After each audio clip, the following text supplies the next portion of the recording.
குருஜி, இன்னைக்கான டாபிக் என்ன அப்படின்னா, அடமான நகை மீட்க நிறைய பேர் எதிர்பார்த்துட்டு இருந்த பதிவு அப்படின்னு இதை சொல்லலாம். அதுல இந்த பூமியில நம்ம கண்ணால் பார்க்கக்கூடிய பூதங்கள்ல 3 பூதம் இருக்கிறது. ஒண்ணு நிலம், இன்னும் ஒண்ணு நீர், அதுக்கப்புறம் நெருப்பு. இது 3 நம்ம என்ன பண்றோம்? கண்ணால பாக்குறோம். அந்த காலத்துல பெண்கள் யாருக்குமே கோபம் வராது, ஏன்னா உலக்க இடிக்கிறதால. ரொம்ப அமைதியா பொறுமைசாலியா இந்த இருப்பாங்க. ஜென்மத்துல எல்லா பெண்களுக்கும் கோபம் தான் இருக்கு. காரணம் என்னன்னா மிக்ஸி. இப்போ நான் என்ன சொல்றேன்னா, எனக்கு நகை கடனே வரக்கூடாது, நகை அடகே போக கூடாது. இது மீட்கிறதுக்கு ஏதாவது ஒரு வாய்ப்பையும் ஒரு சூழலையும் நீ எனக்கு உருவாக்கி கொடுக்கணும். என்னுடைய பணம் நிறைய இடத்துல போய் லாக் ஆகி கிடக்கு, இது எல்லாமே வெளியே வரணும். முதல் ஆயில்ய நட்சத்திரத்துல பண்ணிடுறீங்க, அடுத்த ஆயில்யத்துக்குள்ள ஏதாவது ஒரு வழி உங்களை கதவை தட்டும். இத கமெண்ட்ல பதிவு பண்ணுவாங்க. கண்டிப்பா பீப்புள் இதுல கமெண்ட்ல பதிவு பண்ணுவாங்க. 2026ஆம் ஆண்டினுடைய இறுதி ஆன்லைன் வாஸ்து வகுப்பு இது மட்டும்தான். இதற்கு பிறகு அடுத்த வருடம் தான் நம்ம என்ன பண்ண போறோம்னா இந்த வகுப்பை கொடுக்க இருக்கிறோம். ஆகையினால அனைவரும் இந்த வருட வகுப்பை தயவு செய்து பயன்படுத்தி கொள்றது நல்லது. அதுக்கப்புறம் தவற விட்டுட்டோன்னு நிறைய பேர் வருத்தப்படுறது வேண்டாம். அதனால இந்த ஒரு பதிவை சொல்லிடுறேன். ஆன்மீக பரிகார நேயர்கள் அனைவருக்கும் அன்பான வணக்கங்கள். இன்னைக்கு நம்ம யாரை சந்திக்க வந்திருக்கோம் அப்படின்னு பாத்தீங்கன்னா, அஸ்ட்ராலஜர், பிரணவ வாஸ்து நிபுணர் சிவகு சத்யசீலன் குருஜியை தான் சந்திக்க வந்திருக்கோம். வணக்கம் குருஜி. ஸ்ரீ குருப்பியோ நமஹா, ஸ்ரீ மாத்ரே நமஹா, ஓம் அகத்தி சாயி நமஹா. இறையடியார்கள் அனைவருக்கும் அன்பான வணக்கங்கள். வணக்கம். நல்லா இருக்கீங்களா? நல்லா இருக்கேன். நீங்க எப்படி இருக்கீங்க? நல்லா இருக்கேன். உங்களுடைய பதிவுகள்லாம் ரொம்ப அருமையா போயிட்டு இருக்கு, பாத்திருப்பீங்க அப்படின்னு நினைக்கிறேன். குருஜி, இன்னைக்கான டாபிக் என்ன அப்படின்னா, அடமான நகை மீட்க நிறைய பேர் எதிர்பார்த்துட்டு இருந்த பதிவு அப்படின்னு இதை சொல்லலாம். என்னன்னா, நகையை கொண்டு அடமானத்துக்கு வைப்பாங்க. நம்ம ஏதோ ஒரு தேவைக்காக தான் நம்ம அடமானம் வைக்க போறோம், அடமானத்துக்கு வைப்பாங்க, மீட்டுட்டு வருவாங்க, திரும்ப அது அடமானத்துக்கே போயிடும். அப்ப நிறைய கிண்டலா சொல்லுவாங்க, நான் அந்த சேட்டு உப்புல வச்சுட்டாரு போல நகைய, அதனால அது போய்கிட்டே இருக்கு அப்படின்னு. இந்த மாதிரி நகை அடமானம் போகாம தங்கணும் அப்படின்னா என்ன பரிகாரம் பண்ணலாம்? பஞ்சபூதங்கள். ஏன்னா நம்ம மனிதனுடைய உடம்பும் பஞ்சபூதம் தான். இந்த பூமியிலும் பஞ்சபூதங்கள் வியாபித்திருக்கிறது. அதுல இந்த பூமியில நம்ம கண்ணால் பார்க்கக்கூடிய பூதங்கள்ல 3 பூதம் இருக்கிறது. ஒண்ணு நிலம், இன்னும் ஒண்ணு நீர், அதுக்கப்புறம் நெருப்பு. இது 3 நம்ம என்ன பண்றோம்? கண்ணால பாக்குறோம். ஆகாயத்தை பாக்குறோம், காற்றை உணரச் செய்யறோம். ஆனா இந்த பொருளாதார முன்னேற்றம் அப்படின்னு இருக்கணும்னா அதுக்கு நமக்கு இந்த 2 பூதம் பேலன்ஸ்டா இருக்கணும். ஒண்ணு பாத்தீங்கன்னா நிலபூதம், அதுக்கு அடுத்தபடியா நீர் பூதம். இதை நம்ம சக்ராஸ் அடிப்படையில சொல்லணும்னா மூலாதார சக்கரம், சுவாதிஷ்டான சக்கரம். மூலாதார சக்கரத்தை குறிப்பவர் கணபதி, சுவாதிஷ்டான சக்கரத்தில் இருப்பவள் யார் அப்படின்னா நாராயணர், மகாலட்சுமி. இவங்க தான். இதைதான் நம்ம புரிஞ்சுக்கணும். இப்போ இந்த நகை அப்படின்ற ஒரு விஷயம் வரும்பொழுது, இப்ப தங்கம் எங்கிருந்து கிடைக்கிறதுன்னு பாத்தீங்கன்னா இந்த நீரும் நிலமும் வசியமாகி இருக்கிற இடம் தான். தங்கம் எங்க கிடைக்குதோ அங்க நீரும் சமநிலையில இருக்கும், நிலத்தன்மையும் எப்படி இருக்கும்? சமநிலையில இருக்கும். தண்ணீர் இல்லாம தங்கத்தை என்ன பண்ண முடியாதுன்னா ஒரு பூமியிலிருந்து பிளந்து சலித்து என்ன பண்ண முடியாது? எடுக்கவே முடியாது. அப்போ நீரும் நிலமும் சமநிலையில் இருக்கிறதான் நாம தங்கம் எடுக்கிற இடம் அப்படின்னு சொல்றோம். அதான் அதுக்குரிய குவாரின்னு நம்ம என்ன பண்றோம்னா சொல்றோம். இப்போ இதை நம்மளுடைய முன்னோர்கள் என்ன பண்ணிருக்காங்கன்னா ஒரு நல்ல வழிபாடாக எடுத்துட்டு போயிருக்காங்க. அந்த வழிபாடு என்ன அப்படின்னா நிலபூத வழிபாடு, நிலமும் நீரும் சேர்ந்த பூத வழிபாடு. இந்த நிலபூதமும் நீர் பூதமும் நெருப்பு பூதமும் 3மே பேலன்ஸா இருக்கிறதுக்குன்னு ஒரு கடவுள் இருக்கு. நம்ம தெய்வங்கள் எல்லாமே கிரகங்கள் தான் கோவிலா வச்சிருக்காங்க. அதுல ஒரு சில தெய்வம் ஒரே பூதத்தின் தெய்வமா இருக்கும். இப்ப விநாயகர்னு எடுத்துக்கிட்டீங்கன்னா வெறும் நிலபூதத்திற்குரிய தெய்வம் தான். அவர்கிட்ட வேற எந்த பூதமும் கரெக்டா என்ன பண்ணாது? செயல்படாது. இப்ப நான் சொல்ல போற தெய்வம் பாத்தீங்கன்னா மாரியம்மன். இந்த மாரியம்மன் அப்படின்னு எடுத்துக்கிட்டோம்னா எல்லாருமே ஊர்ல எந்த ஒரு பிரச்சனையாக இருந்தாலும் சரணாகதி அடைவது அந்த ஊருடைய மாரியம்மன் தான். இந்த மாரியம்மன் நீங்க கவனிச்சு பார்த்தீங்கன்னா நிலபூதம், நீர்பூதம், நெருப்பு பூதம் 3ஐயுமே தன் வசமாக்கி வைத்திருப்பவள். அப்ப இந்த 3 பூதத்தையும் நாம என்ன பண்ணணும்னா வழிபாட்டின் மூலம் சமநிலைப்படுத்துறத இந்த அடகு வைத்த நகை மீட்கிற வழிபாடுன்னு நம்ம முன்னோர்களால் சொல்லப்பட்டிருக்கிறது.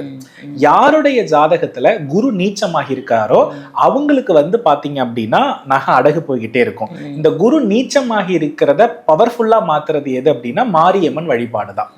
அப்ப மாரியம்மன் வழிபாட்டுல நல்லா கவனிச்சு பார்த்தீங்கன்னா மழைனா மாறி, இப்ப மழை பெய்யறதுக்கு அம்பாளுக்கு பொங்கல் வைக்கும் பொழுது என்ன ஆகும்னா மழை வருவதாக நம்ம வந்து என்ன பண்றோம்னா சொல்றோம். நோயா அதையும் தீர்ப்பவள் அம்பிகை தான். சோ இந்த இடத்துல இதெல்லாம் நம்ம தெரிஞ்சுக்கணும். இப்போமா நல்லா கவனிச்சு பாருங்க, இந்த 3 பூதங்களினுடைய வெளிப்பாடுதான் மாவிளக்கு வழிபாடு. புரியுறதா? இப்ப நல்லா கவனிச்சு பார்ப்போம். அரிசி இருக்கு, இது வந்து நிலத்திலிருந்து என்ன பண்றதுன்னா விளையக்கூடியது. இதுல நல்லா கவனித்து பாருங்க, அதை பவுடர் ஆக்கி அதை என்ன பண்ணுவாங்கன்னா ஒரு மலை போல் மாவிளக்காக குளிப்பாங்க. அதுல வந்து ஒரு குழி வைத்து எண்ணெய் வச்சு, அதாவது நெய் விட்டு என்ன பண்ணுவாங்கன்னா திரி போடுவாங்க. இப்ப இந்த மலை போல் இருக்கிற வடிவம் வந்து நிலபூதம். மலை இருக்கு இல்லையா, அது வந்து நிலபூத வழிபாடு. ஏன்னா மலையை வந்து ஒரு மனிதன் வழிபட ஆரம்பிக்கிறது நிலபூத சக்தியை அதிகமாக பெருக்கிறதுக்கு. அதுக்கப்புறம் அதுல இருக்கக்கூடிய அரிசியும் நீரும் எதை குறிக்கிறதுனா நீர்பூத சக்திய. அதுல எரியக்கூடிய விளக்கு வந்து நெருப்புபூத சக்திய. அப்போ நிலம், நீர், நெருப்பு மூணுமே என்ன ஆகிடுதுன்னா மாவிளக்கு வடிவில் என்ன பண்ணிடுதுன்னா வந்துடுது. இது 3 நல்லா இருக்கக்கூடிய மனிதன் தான் ஆரோக்கியமான மனிதன். இப்ப நீங்க கவனிச்சு பார்த்திருப்பீங்க, நம்ம முன்னோர்கள் வந்து வயிற்றின் மீது என்ன பண்ணுவாங்கன்னா மாவிளக்கு வைத்து வழிபாடு செய்யறத பார்ப்போம். படுக்க வச்சு வயிற்றுல போடுவாங்க.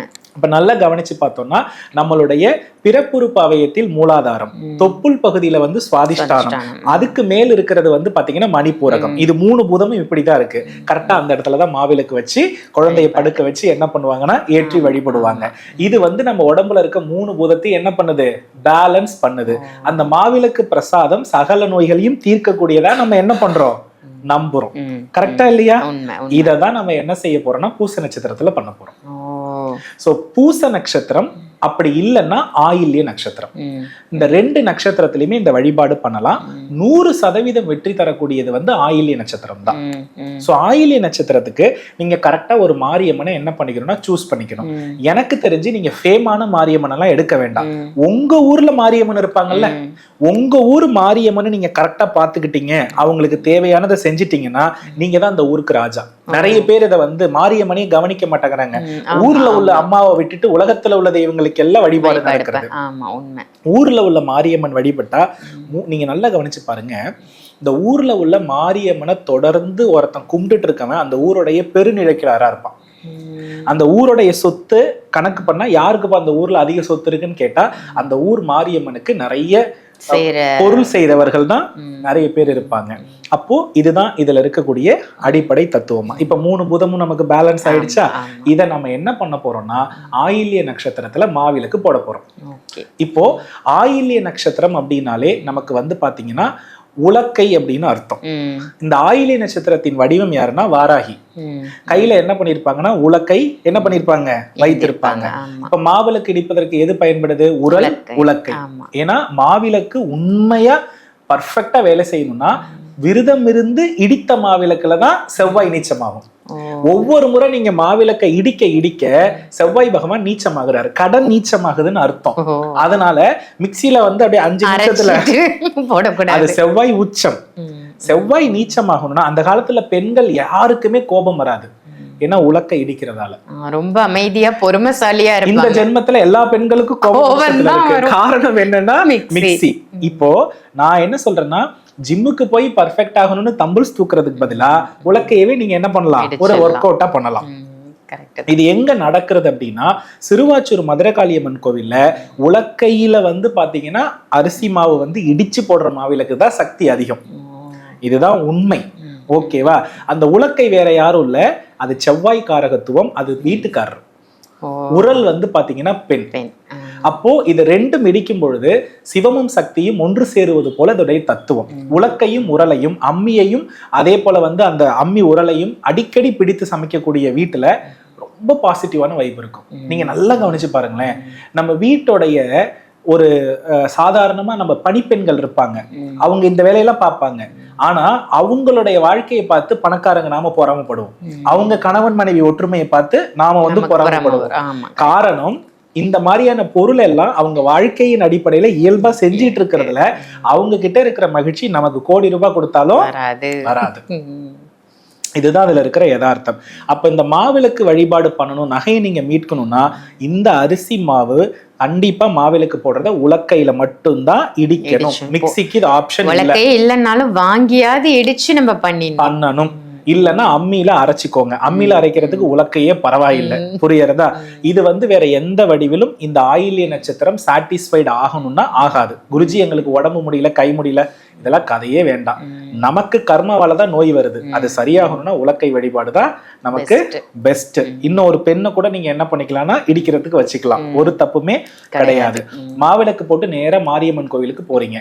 போறப்ப என்ன பண்ணிடுறீங்க அப்படின்னா, ஒரு 7 மஞ்சள் பை வாங்கிக்கிறீங்க. அந்த 7 மஞ்சள் துணியில ஒரு தேங்காய், 7 அச்சு வெல்லம், 2 வெற்றிலை, ஒரு பாக்கு, 2 மஞ்சள் வாழைப்பழம், 7 பையும் கரெக்டா கலெக்ட் பண்ணி வச்சுக்கிறீங்க.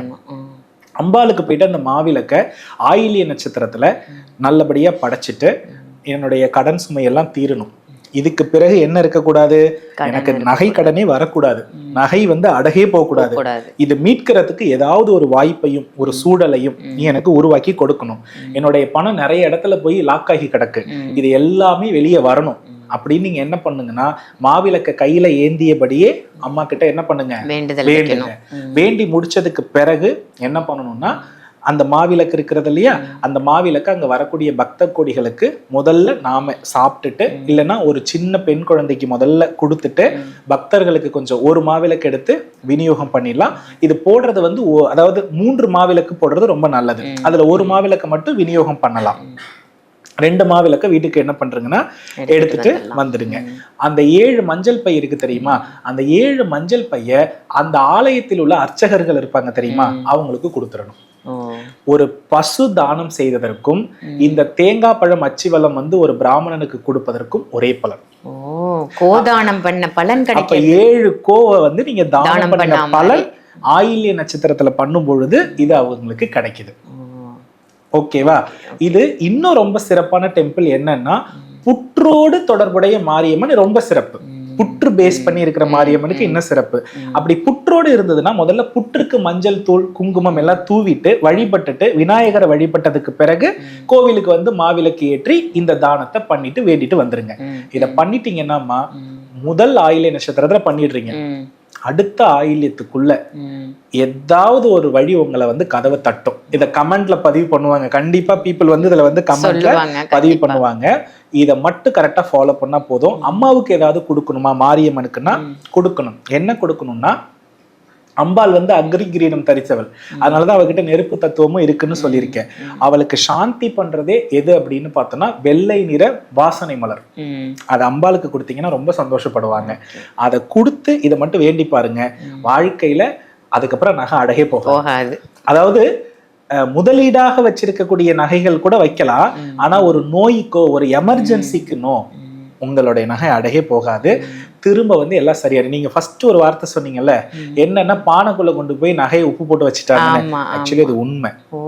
ஏன் இதை சொல்ல வரேன்னா, பானை வந்து மண் தத்துவமா, உப்பு வந்து நீருடைய சுருக்கிய வடிவமா. இப்ப நல்லா கவனிச்சு பாருங்க, நீரும் நிலமும் ஒரு இடத்துல இருக்கா, கரெக்டா அதுல கொண்டு நகையை வைக்கும் போது அது ஈர்ப்பு தன்மையை கொடுத்துரும். இதுதான் நிறைய பேர் சொல்லுவாங்க, இதை அவர் வந்து வச்சுட்டாரு போல நகை வீட்டுக்கே. ஏன்னா அவருக்கு நிலமும் நீரும் அவர் என்ன பண்ணிருக்காருன்னா வசியமாக்கி வச்சிருக்காரு. அதனால அதுல இருந்து மீட்கிற ஒரு சக்தி நமக்கு வேணும்னா, நம்ம நிலபூதமும் நீர்பூதமும் நெருப்பு பூதமும் ரொம்ப ஆக்டிவேட்டடா இருக்கணும். அதை விட ஜாஸ்தி பவர் இங்க இருக்கணும். அந்த வழிபாடுதான் மாவிளக்கு வழிபாடு. இன்னைக்கு உண்மையா நான் பாக்குறேன், எல்லா கோவிலுக்குமே போறேன், இந்த மாவிளக்கு வழிபாடை நான் பார்த்ததே இல்லை. மறந்து வருகிற மரபுகள்ல இதுவும் ஒண்ணு. இதை அனைவருமே என்ன பண்ணணும்னா மீட்டெடுக்கணும். வீடுகளில் ஒரு குறிப்பிட்ட விசேஷ தினத்தை மட்டும் பண்ணலாம், மற்ற நாள்ல வீடுகள்ல மாவிளக்கு வழிபாடு செய்ய கூடாது. அதோட இம்பேலன்ஸ் கொஞ்சம் இருக்குது. அதனால வீட்டுல அடிக்கடி யாரும் என்ன பண்ணாதீங்கன்னா மாவிளக்கு போடாதீங்க. அதுக்குன்னு ஒரு குறிப்பிட்ட காலத்திற்குரிய பண்டிகையில மட்டும் நான் எப்ப சொல்றேன்னு அப்ப அதை பண்ணிதான் போறோம். ஆனா இதை மாரியம்மன்ட்ட பண்ணி பாருங்க, ஆயில்ய நட்சத்திரத்துல பண்ணி பாருங்க, அட்டகாசமான பலன் இருக்கும், பெரிய திருப்பு முனை இருக்கும். இந்த நிறைய பேர் என்கிட்ட கேட்பாங்க, குருஜி நான் அங்க பணத்தை கொடுத்துட்டேன், இதுல பணத்தை கொடுத்துட்டேன், வரமாட்டேங்கிறது, தலை வலிக்கிறது. யாருக்கெல்லாம் செவ்வாய் கேது, செவ்வாய் சனி, சனி கேது, சனி செவ்வா, குரு கேது, சுக்கிரன் கேது இருக்கோ, இவங்கெல்லாம் பணத்துக்கே லாய்க்கு இல்லாதவங்க. இவங்கெல்லாம் இந்த நிலபூத வழிபாட்டை அட்டகாசமா பண்ணணும். இதுதான் உண்மை. மாவிளக்கு வழிபாடு வந்து வாழ்க்கையில பிரச்சனை இருக்கவங்க பண்ணினா வேற லெவல் ரிசல்ட். அருமை, ரொம்ப ரொம்ப சூப்பரா சொல்லியிருக்கீங்க. ஏன்னா நகையை மீட்டெடுக்கணும்ன்றது எல்லாருடைய ஒரு விஷயமா இருக்கு. நகை அடகு போயிடுச்சு, என்னால மீட்டெடுக்க முடியல, சும்மா சும்மா அடகு போயிட்டே இருக்கு அப்படின்றவங்களுக்கு ரொம்ப எளிமையா மாரியம்மனுடைய வழிபாடு, அதுவும் மாவிளக்கு வழிபாடு சொல்லியிருக்கீங்க. குருஜி, இப்ப வாஸ்து வகுப்பு நம்ம வந்து ஆன்லைன் கிளாஸா கொடுத்துருக்கோம். அது வந்து எப்ப நடக்குது, யாரெல்லாம் அதுல கலந்துக்கிறது ரொம்பவே அவங்களுக்கு ரொம்ப யூஸ்ஃபுல்லா இருக்கும்? அதாவதுமா, முதல்ல ஒரு சின்ன குறிப்பு என்னன்னா, 2026ஆம் ஆண்டினுடைய இறுதி ஆன்லைன் வாஸ்து வகுப்பு இது மட்டும்தான். இதற்கு பிறகு வந்து அடுத்த வருடம் தான் நம்ம என்ன பண்ண போறோம்னா இந்த வகுப்பை வந்து கொடுக்க இருக்கிறோம். ஆகையினால அனைவரும் இந்த வருட வகுப்பை தயவு செய்து பயன்படுத்தி கொள்றது நல்லது. அதுக்கப்புறம் தவற விட்டுட்டோன்னு நிறைய பேர் வந்து வருத்தப்படுறது வேண்டாம். அதனால இந்த ஒரு பதிவை சொல்லிடுறேன். அதை தாண்டி ஒரு வீட்டருடைய பலன் என்ன, அந்த வீட்டுல என்ன தவறு இருக்கிறது, ஒரு வீட்டை எப்படி கட்டமைக்க முடியும், நம்ம வீட்டுல இருக்க தோஷத்தை நம்மளே நிர்ணயம் பண்ண முடியுமா, அது எப்படி இருந்தா மாத்திக்கலாம் அப்படின்ற ஒரு விஷயத்தை தானே முன் வந்து ஒரு குடும்பத்திற்கு ஒரு வெளிச்சம் தரணும்னா அதற்கு இந்த வாஸ்து வகுப்பு அவசியமானது. பொதுவா இந்த வகுப்புல வந்து இங்கெங்க இது இப்படி இப்படிதான் இருக்கும் அதை மட்டும் சொல்லுவேன்னு நினைக்க வேண்டாம். ஏன் இருக்கணும், எதனால இருக்கணும், அதனுடைய பிரதிபலன் என்ன, இப்படி தவறாக இருந்தால் அவர்களுடைய மனநிலை எவ்வாறு இருக்கும், அதை மாற்றிக்கொள்வதற்கான வாய்ப்புகள் என்ன அப்படின்றதினுடைய வழிமுறைகளும் சொல்லப்படுது. அதை தாண்டி இதை வந்து ஒரு புத்தக குறிப்பாகவே நம்ம கொடுக்கிறோம். நிறைய பேர் வந்து பாத்தீங்கன்னா புத்தகம் மட்டும் எங்களுக்கு கிடைச்சா போதும்னு சொல்லுவாங்க. ஆனா நான் மீண்டும் சொல்றேன், அந்த வகுப்பை வந்து நேரடியா அது ஏன் எதற்கு எப்படின்னு ஒரு விஷயத்த நான் சொல்லாம நீங்க அந்த புத்தகத்தை மட்டும் படிச்சா எத்தனையோ வாஸ்து புத்தகங்கள் இருக்கு, அதை வச்சே உங்க வாழ்க்கையை நீங்க என்ன பண்ணிருக்கலாம், மாத்திருக்கலாம். ஏன்னா புத்தகத்தை மட்டும் நேரடியா படிச்சு இன்னும் ஒரு வாஸ்து நிபுணர் வந்து இது தப்புன்னு சொல்லும் போது உங்களுக்கு என்ன பண்ண தெரியாது, அது ஆமான்னு ஒத்துக்கிற மாதிரி இருக்குமே தவிர பதில் சொல்ல தெரியாது. இப்போ இதை நம்ம இதுதான் இதனாலதான் இது பண்ணிருக்கோன்ற ஒரு அடிப்படை தெரியும் பொழுது அதற்கு நீங்க தெளிவா பதில் சொல்லி என்ன பண்ண முடியும்னா வீட்டிலேயே உங்களுக்கு இதுதான் காரணம், இது இப்படி நடக்குதுன்னு உறுதியா சொல்லி வீட்டுக்காரர் வந்து மாத்தி வைக்க முடியும். அதே போல மனைவி கிட்டையும் சொல்லி அதை மாத்தி புரிய வைக்க முடியும். அதனால இந்த வகுப்பு மார்ச் 25 இருந்து 31 வரை 7 நாள் தொடர்ந்து ஜூம்ல நடக்குது. பிரம்ம முகூர்த்தத்துல நடக்கிறது. சோ தவறாமல் பயன்படுத்திக் கொள்ளவும். இந்த வருடத்திற்கு உரிய வாஸ்து ஆன்லைன் வகுப்பு இதுதான் இறுதி. அதனால யாரும் தவற விட வேண்டாம். நிச்சயமா இந்த பதிவு உங்க எல்லாருக்கும் பயனுள்ள பதிவா அமைஞ்சிருக்கும் அப்படின்னு நினைக்கிறேன். வாஸ்துவை பத்தின உங்களுக்கு விவரங்கள் தெரியணும் அப்படின்னு நினைச்சீங்கன்னா, இந்த வகுப்புல நீங்களும் சேரணும் அப்படின்னு நினைச்சீங்கன்னா கண்டிப்பா மார்ச் 25ஆம் தேதியிலிருந்து 31ஆம் தேதி வரைக்கும் ஆன்லைன் வகுப்பு, பிரம்ம முகூர்த்த வகுப்பா, அதுவும் இந்த ஆண்டிற்கான ஆன்லைன் கிளாஸ் அப்படிங்கிறது இதுதான் லாஸ்ட் அப்படின்னு குருஜி சொல்லியிருக்காங்க. ஸோ இதை எல்லாருமே பயன்படுத்திக்கோங்க. ஆன்லைன் வகுப்புல எல்லாருமே ஜாயின் பண்ணிக்கோங்க. நம்ம வாழ்க்கையில நடக்கக்கூடிய வாஸ்து ரீதியான பிரச்சனைகளை நாமே சமாளித்து சரி செய்து அதுல இருந்து வெளிவர முடியும். இது ஒரு அற்புத வாய்ப்பு, யாருமே தவற விட்டுறாதீங்க. இதே மாதிரி வேற ஒரு நல்ல நிகழ்ச்சியில உங்க எல்லாரையும் சந்திக்கின்றேன். நன்றி, வணக்கம்.